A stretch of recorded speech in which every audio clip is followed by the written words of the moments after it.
Bienvenidos a otro podcast de Historia Argentina. Hoy vamos a hablar sobre la anarquía de 1820. ¿Por qué se produce? ¿Cuáles son sus motivos? ¿Qué tal, Marta? ¿Cómo estás? Hola, Teli, buenas tardes. ¿Qué nos podés contar sobre esto? Bueno, en primer lugar, el Congreso de Tucumán, el mismo que hace 3 años había proclamado la independencia, ya por el año 1817, tenía una nueva función, que sesionaba en Buenos Aires. El 25 de mayo va a sancionar una nueva constitución. Pero ¿qué pasaba con esta constitución? Era de carácter unitaria y centralista. Y estas características que tenía esta constitución, ¿no? Estas consecuencias, ¿trajo consecuencias este tipo de características? Y evidentemente sí, estos dos objetivos que tenía la Constitución muy fuertes, era un monopolio del poder en Buenos Aires. Esto, por supuesto, fue festejado en Buenos Aires, pero fue un gran rechazo en el resto de las provincias. Provincias que en realidad eran parte federales, las provincias del litoral, que tenían parte del poder dominado por el artiguismo. Y bueno, finalmente estas provincias decidieron invadir Buenos Aires. ¿Qué provocó esto, Martu? Bueno, realmente esto no fue tan tranquilo, lo que provoca esta centralización del poder. Va a provocar la renuncia del director supremo, Juan Martín de Pueyrredón. ¿Quién lo va a reemplazar? ¿Quién va a ser su sucesor? José Rondó. Y así se mantuvo la postura centralista de su antecesor. ¿Qué hace Buenos Aires con el descontento que había entre los caudillos federales? Bueno, esta era la posición que tenía que tomar Buenos Aires.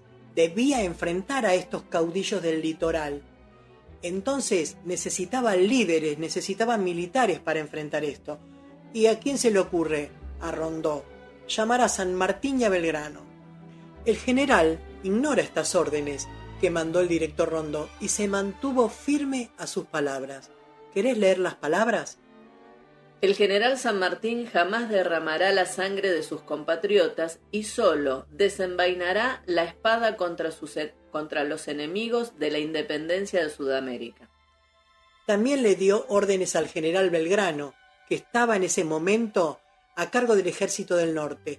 Pero lo que le pasa a Belgrano, que estaba muy mal de salud, así que él no pudo tomar tampoco esta orden de Rondó. ¿Cuál era el plan de Buenos Aires? Era trasladarse desde Córdoba a San Nicolás.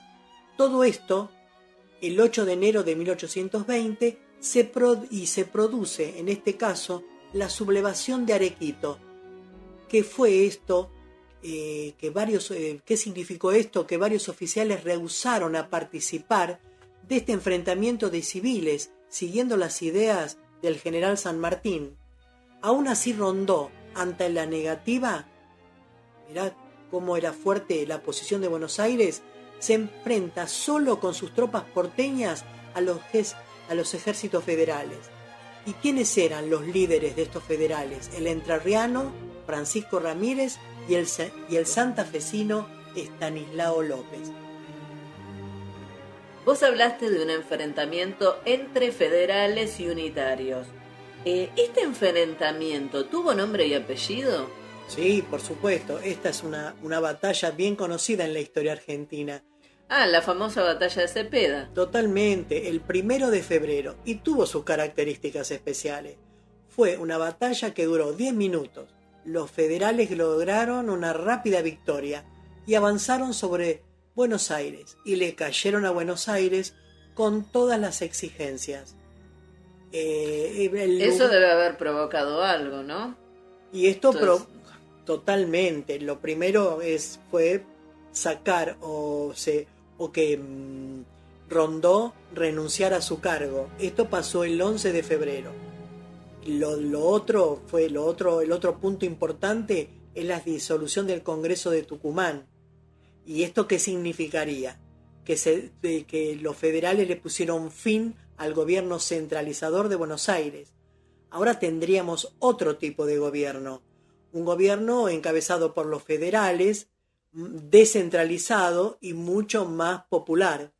El 17, siguiendo la línea de lo que pasa durante ese mes, el 17 de febrero, el Cabildo porteño toma el mando y forma una junta de representantes que, como te decía anteriormente, derogó la Constitución y nombra como gobernador provincial a Manuel de Zarratea. Por supuesto que esto se va a lograr con el aval de los dos principales federales, que eran Estanislao López y Francisco Ramírez. Entonces, Zarratea se convierte en el primer gobernador de la provincia de Buenos Aires. Contame qué pasa en Buenos Aires con una victoria federal y un gobierno federal.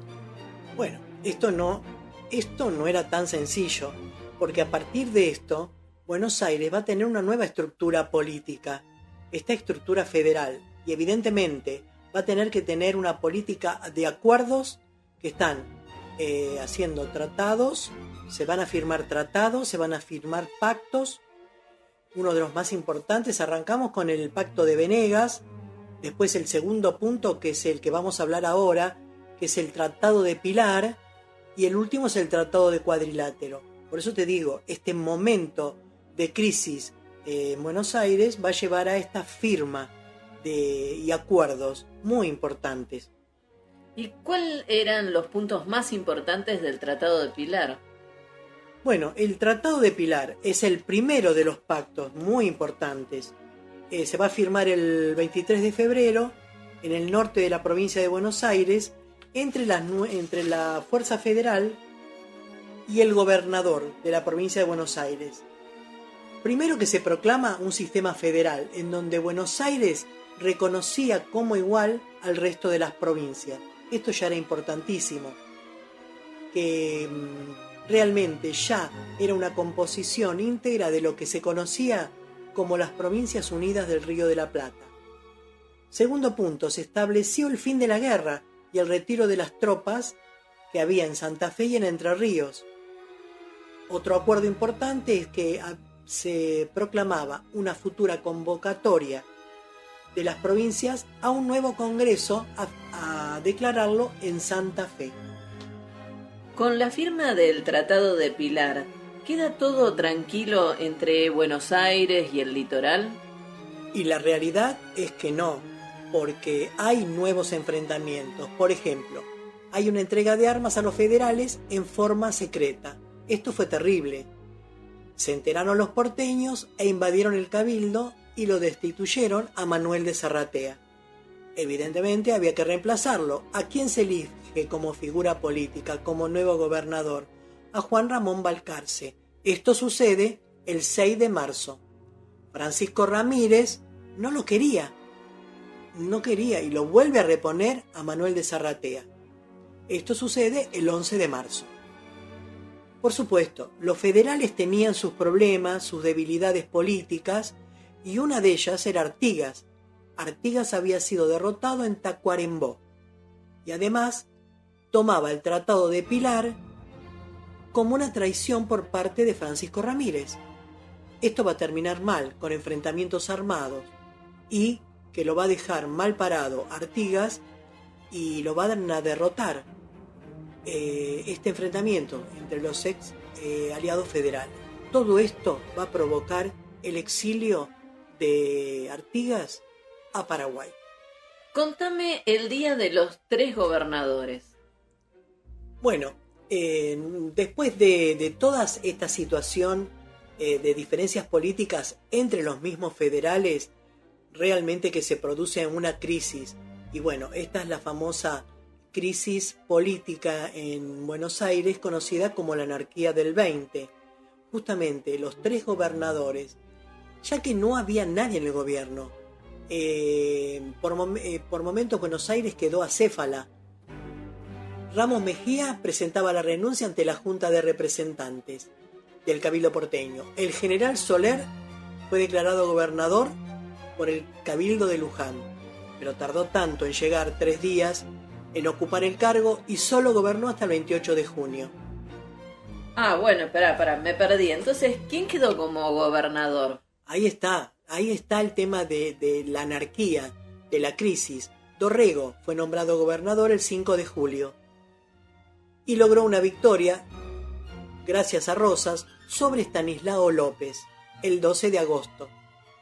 Pero, evidentemente, la persecución de Dorrego fue muy dura y pierde con Estanislao López en Gamoral en septiembre, el 2 de septiembre.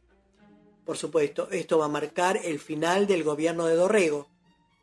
Sin embargo, don Juan Manuel de Rosas, con los Colorados del Monte, que era su milicia particular, le da apoyo a Martín Rodríguez y sería nombrado como gobernador de la provincia de Buenos Aires.